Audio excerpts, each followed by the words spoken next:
Welcome to Lee Does Stuff. Have you ever used a screwdriver and you haven't been able to get out the bit? And a lot of these style of screwdrivers are tight. These bits are really hard to get out in the beginning sometimes, and you almost need another tool, another screwdriver, a wrench, or even a 5-in-1.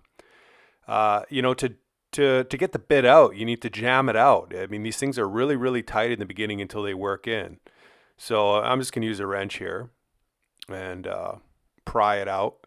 And so I'm going to show you, it's very simple, but a good way to stow your screwdriver.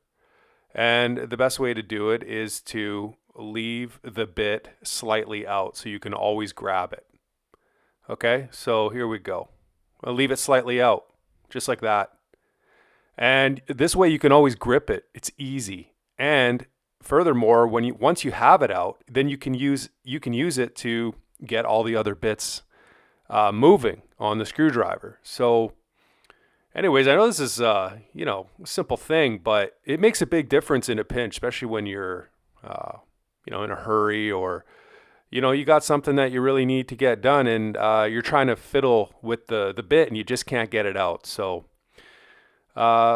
we also have, we tend to carry cheaper screwdrivers around the house. This one's fine in a pinch, but I don't recommend it.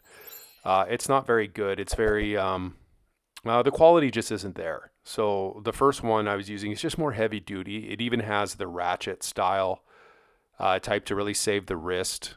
A lot of fatigue on the wrist, and so just get a good one like this and stow it the way I'm showing, and you're going to get really good use out of it, and you're going to enjoy it.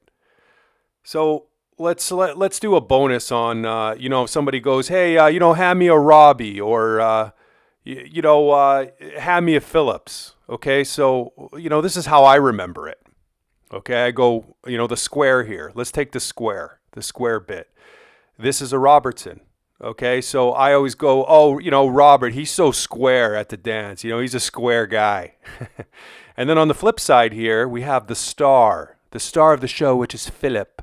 Philip is the star of Broadway. Anyway, that's how I remember it. I don't know how you guys remember it, but this way, you can really look like you know what you're talking about when somebody's like, hey, hand me a Phillips, or hand me a Robbie there. And when you're having a beer with the with the boys, you're gonna look like you know what you're talking about.